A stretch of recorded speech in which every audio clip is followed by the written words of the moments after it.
Bien, bonjour à toutes et à tous, chers internautes. Je suis ravie de vous retrouver pour cet entretien exclusif de la Tribune Afrique. J'ai le plaisir aujourd'hui d'accueillir Papa Amadou Sarr. Papa Amadou Sarr, qui est ministre délégué général à l'entrepreneuriat rapide des femmes et des jeunes du Sénégal. Monsieur le ministre, bonjour. Bonjour Delphine. Soyez le bienvenu. Merci. Alors, une première question de nos internautes et pour nos internautes surtout, pourquoi avoir créé cette délégation et avec quelles ambitions ?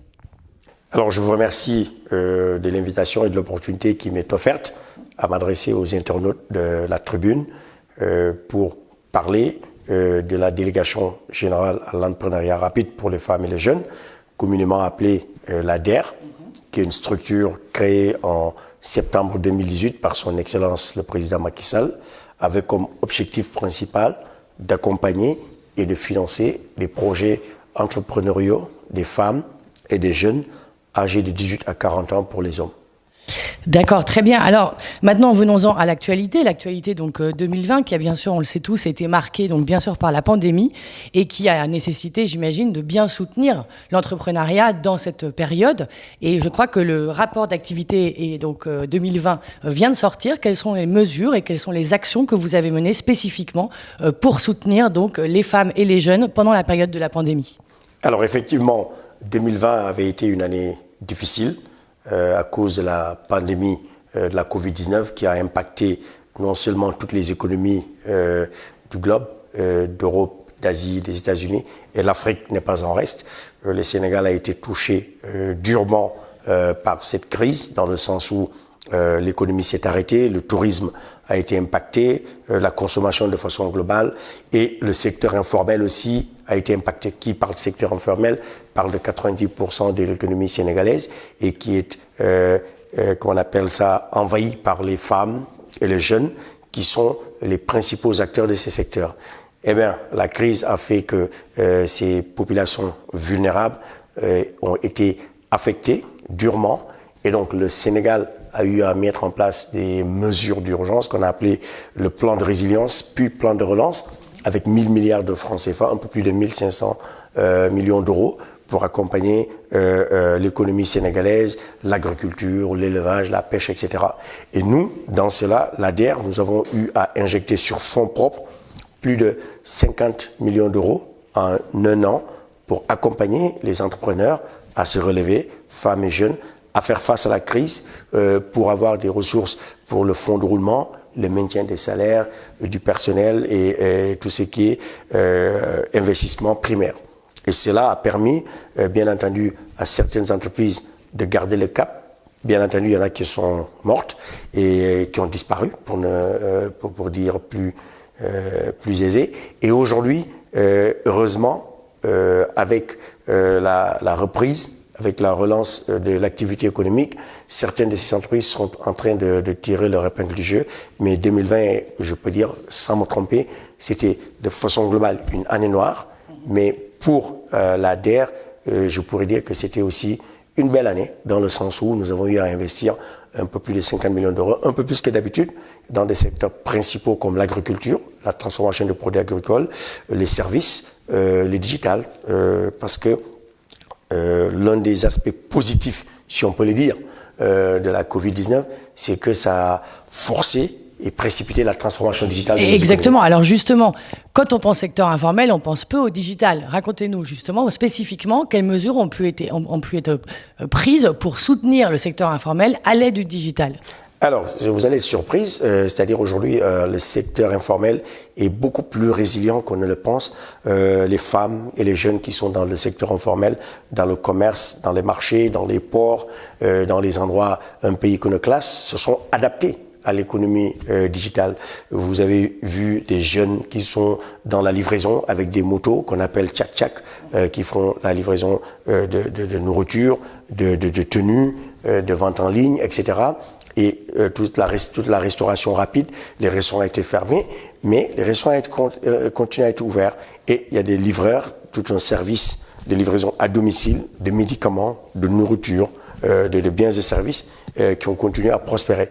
Et aussi les jeunes et femmes qui sont dans la transformation de produits locaux, produits artisanaux, produits alimentaires, aussi se sont mis au numérique pour transporter, transformer et vendre.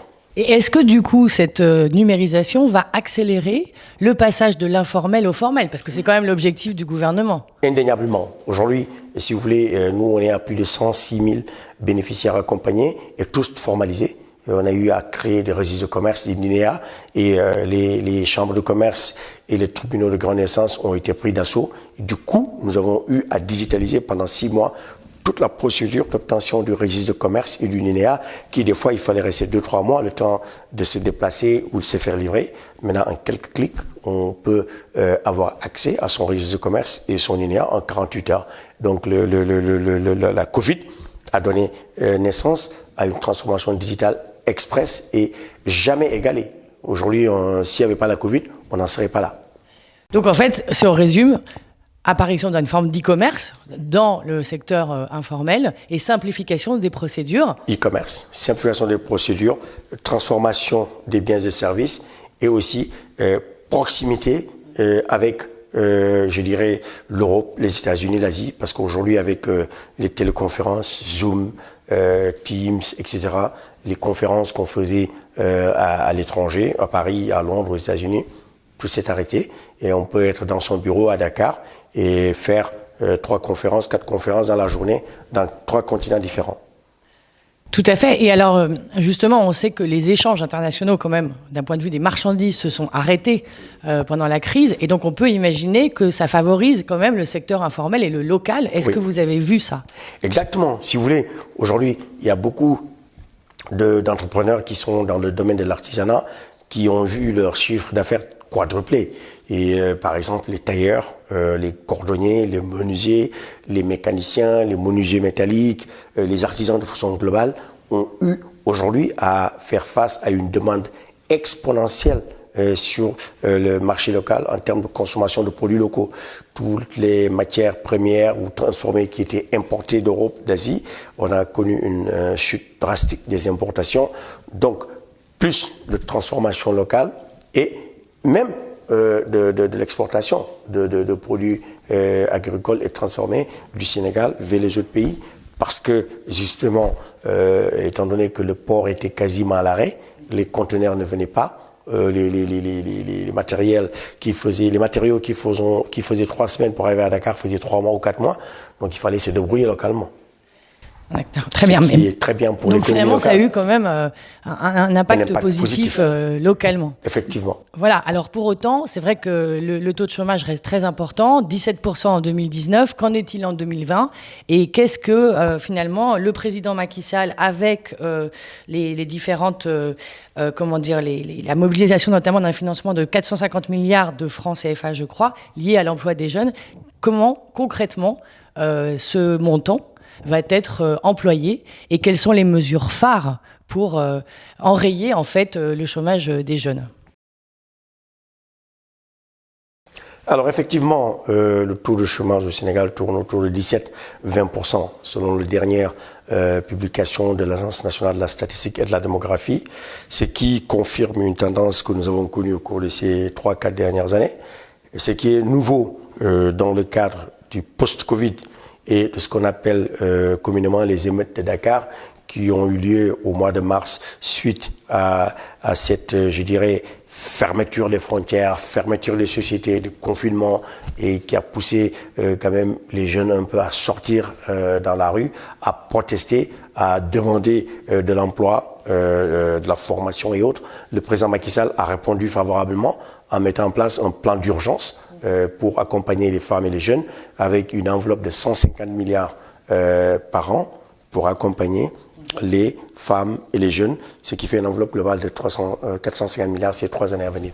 Et cela va aider à créer de l'emploi, à embaucher 65 000 jeunes dans la fonction publique, c'est inédit, parce qu'avant on a environ 150 000 fonctionnaires, et aussi à trouver de l'emploi, de l'auto-entrepreneuriat pour les femmes et les jeunes sous forme de financement pour aider à mettre en place des entreprises à développer Et alors justement, leur business, tenant compte davantage. de l'évolution dans le cadre de la pandémie, du digital et de l'émergence de nouveaux marchés locaux, est-ce que, attaché à ce plan, il y a des secteurs prioritaires qui ont été définis et des activités qui sont clairement fléchées par le gouvernement comme étant des activités à potentiel pour le lancement de nouvelles entreprises et de nouvelles start-up?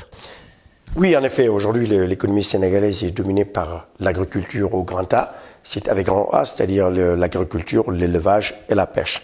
Et ajouter à cela l'agrobusiness ou l'agribusiness, et avec la transformation primaire de produits agricoles et aussi l'exportation de ces produits à travers une industrialisation plus accrue.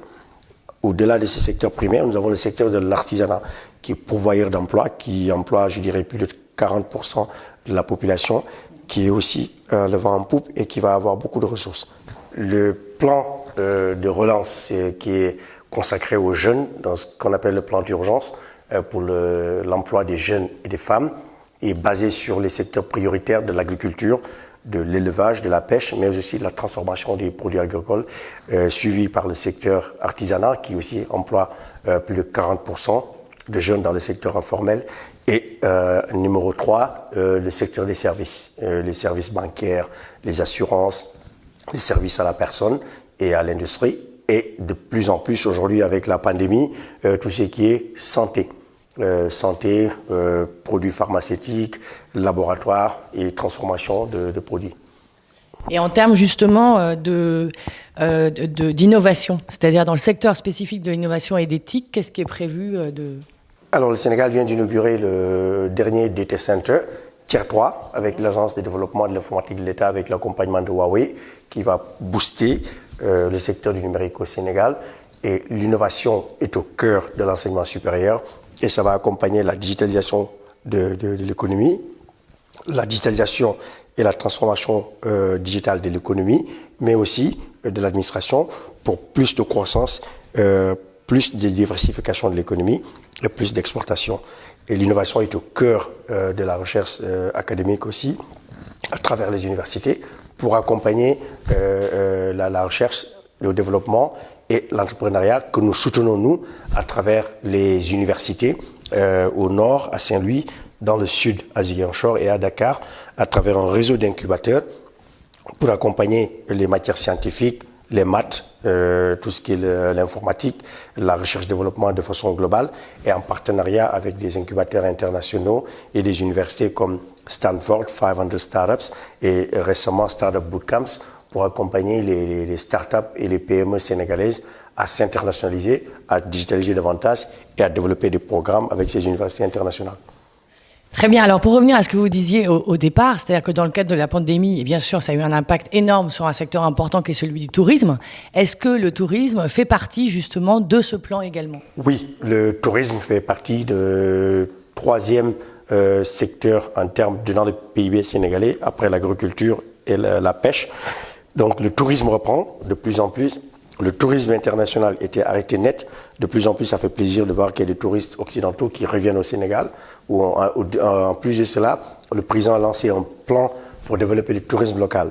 Les Sénégalais, surtout de Dakar, pour qu'ils aillent dans le centre du pays, dans le sud, à l'est, pour aller visiter le pays et consommer et faire vivre les hôtels qui ont été touchés très durement par la crise, l'hôtellerie, la restauration et tout ce qui est l'industrie culturelle et créative, parce que tout était fermé, les salles de spectacle, comme en France. Mais aujourd'hui, on voit qu'il y a l'engouement, ça reprend de plus en plus. Et nous comptons justement sur le secteur touristique. Nous, à l'ADER particulièrement, nous avons une enveloppe de 5 millions d'euros qu'on doit décaisser rapidement pour accompagner tout ce qui est secteur touristique, les réceptacles, les gîtes, les campements, les restaurants et tout ce qui est transport qui accompagne le tourisme. D'accord. Et plus spécifiquement, puisque là, on parle de ce que vous allez mettre en place. On a vu donc le bilan en 2020. Oui. Maintenant, en 2021-2022, pour l'ADER, les priorités. Donc, il y a le tourisme. Et quelles sont les autres et quelles sont celles qui sont spécifiquement... Est-ce que vous fléchez entre les priorités pour les femmes d'un côté et celles pour les jeunes, ou comment est-ce que c'est conçu? Alors, pour 2021-2024, nous avons ce qu'on appelle PAVI. Le programme d'appui et de valorisation des initiatives entrepreneuriales, un programme d'un peu plus de 150 millions d'euros cofinancé par l'État du Sénégal, la Banque africaine de développement et l'Agence française de développement, qui vise la création d'environ 150 000 emplois ou de création d'entrepreneurs pour les secteurs prioritaires encore de l'agriculture, du tourisme, de l'artisanat et de l'économie numérique à travers la digitalisation des PME, qui devient une fonction transversale. En plus de cela, il y a l'accompagnement non financier, la formation, le coaching, le mentorat, l'ouverture des débouchés et aussi la mise en réseau entre les entrepreneurs sénégalais, les entrepreneurs occidentaux et les entrepreneurs de la sous-région. Et dans cette perspective, nous avons commencé cette année, déjà nous sommes à peu près à un engagement budgétaire d'un peu plus de 20 millions d'euros à juillet 2021, qui vise justement à booster l'économie sénégalaise, le secteur informel, en formalisant davantage avec la politique des 3 F, la formation, la formalisation et le financement, pour davantage créer d'entreprises formelles, davantage créer de valeur ajoutée, davantage créer de produits exportables pour le Sénégal. Notre ambition au cours de ces 3 prochaines années, c'est de nous assurer que les femmes et les jeunes soient au cœur de l'économie sénégalaise, au cœur de la transformation structurelle de notre économie, mais aussi au cœur de l'exportation et de la valeur ajoutée de l'économie sénégalaise. Très bien, merci. Une toute dernière question. Vous l'avez dit, alors, dans le secteur informel est très important au Sénégal, mais dans tous les pays de la sous-région. Ça, c'est la première chose. Deuxième chose, on s'est rendu compte, comme vous disiez, que pendant la pandémie, les échanges locaux, bien sûr, ont été une priorité et peut-être une survie, quoi, hein, au niveau de la sous-région. Et puis, troisième point, la délégation donc, que vous présidez, vous êtes donc ministre, est une structure unique à l'échelle de la sous-région. Au fil de ces 3 points, qu'est-ce que vous envisagez de faire à l'échelle de la sous-région pour peut-être faire front et faire face ensemble à cette problématique du secteur informel et de l'entrepreneuriat féminin, qui est un sujet finalement global? Absolument. Alors il y a 3 points essentiels, comme vous avez dit. Aujourd'hui, dans la sous-région, aussi bien la Côte d'Ivoire, la Guinée, le Burkina Faso, le Togo et d'autres pays jusqu'au Congo, République démocratique du Congo, se sont approchés de nous. Nous sommes en train de les accompagner pour mettre en place une structure similaire, qui, comme vous l'avez dit, est unique. C'est une création appellation d'origine contrôlée, sénégalaise, créée par le président Macky Sall, qui a eu l'idée et il nous a demandé de travailler dessus, de mettre en œuvre. Et nous avons mis les briques étape par étape de 2018 à maintenant. Je suis l'employé numéro 1. Aujourd'hui, nous sommes 150 que j'ai recruté personnellement, accompagné, formé, coaché et tout de suite prêt à l'emploi. Et nous sommes en train de faire un peu des tentacules dans les autres pays de la sous-région. Aujourd'hui, c'est ce front commun que nous allons lier parce qu'effectivement, le même problème que nous avons au Sénégal, avec plus de 70% de la population qui est âgée de moins de 25 ans, c'est le même problème qu'on a dans tous les pays de l'UEMOA, les 8 pays de l'UEMOA ou de la CEDEAO. L'Afrique est aujourd'hui le continent le plus jeune, avec à l'horizon 2050, 2 milliards de personnes qui seront prévues, ce qui va dire, sans dire, qu'il y a des mesures importantes à prendre en termes de formation, d'accompagnement, mais aussi en termes d'emploi. Parce qu'aujourd'hui, pourquoi les jeunes sortent dans la rue, pourquoi il y a les émeutes, c'est parce que les jeunes sont de plus en plus formés, accompagnés, mais qui ont besoin d'emplois décents, dignes, de pouvoir s'occuper d'eux et de leur famille. Et c'est toute la quintessence de la création de la DER pour justement apporter des solutions durables au problème au chômage des jeunes et des femmes. Car l'État ne peut pas créer de l'emploi pour tout le monde. Non, mais quand on parle du secteur informel, souvent, en fait, on dit que c'est le continent dans lequel, finalement, il y a le plus d'entrepreneurs. Parce que le secteur informel, c'est un secteur d'entrepreneurs. Oui. Et d'un autre côté, vous me dites, les jeunes, on les forme. Donc, comment est-ce que, avec cette culture d'entrepreneuriat, informel, historique, mais qui existe, qui est une vraie culture, d'un autre côté, des jeunes qu'on a formés, comment est-ce qu'on reconsidère le tissu économique? On allie les deux. Voilà. Parce qu'aujourd'hui, même les entrepreneurs du secteur informel ont besoin de formation. Parce que ceux qui sont dans le tissu informel ne payent pas d'impôts, ne sont pas connus, ils n'ont pas d'assurance maladie et ne peuvent pas prospérer outre mesure. Parce que vous avez des gens qui sont dans l'informel de père en fils. de 2-3 générations qui sont dans les marchés, qui sont dans le vente de détail ou de gros des fois, mais il suffit qu'il y ait une étincelle, qu'il y ait un feu qui prend dans un marché qui brûle, c'est 2 générations qui s'écroulent. Et il n'y a pas d'assurance, il n'y a pas de sécurité sociale, il n'y a pas d'assurance maladie. Donc du coup, nous les aidons à se transformer, à se digitaliser, à avoir accès à des outils où ils vont payer un peu de l'assurance. Grâce à des jeunes diplômés qui peuvent peut-être chercher justement à s'insérer. Exactement, exactement. Et aujourd'hui, même pour ceux qui sont dans l'informel, qui ne sont pas diplômés, qui ne sont pas formés du tout, mais ils ont des formations professionnalisantes qui leur permettent de performer et d'améliorer dans les secteurs dans lesquels ils sont, ou des formations de base en termes de comptabilité, de gestion, de tenue de caisse, et juste de perspective. D'accord, très bien. Écoutez, merci beaucoup, Monsieur le ministre, d'avoir accepté notre invitation. Merci, chers internautes, de nous avoir suivis. À très bientôt sur la Tribune Afrique. C'est moi qui vous remercie et tout le plaisir est pour moi d'avoir été cette rencontre. Merci beaucoup. Merci.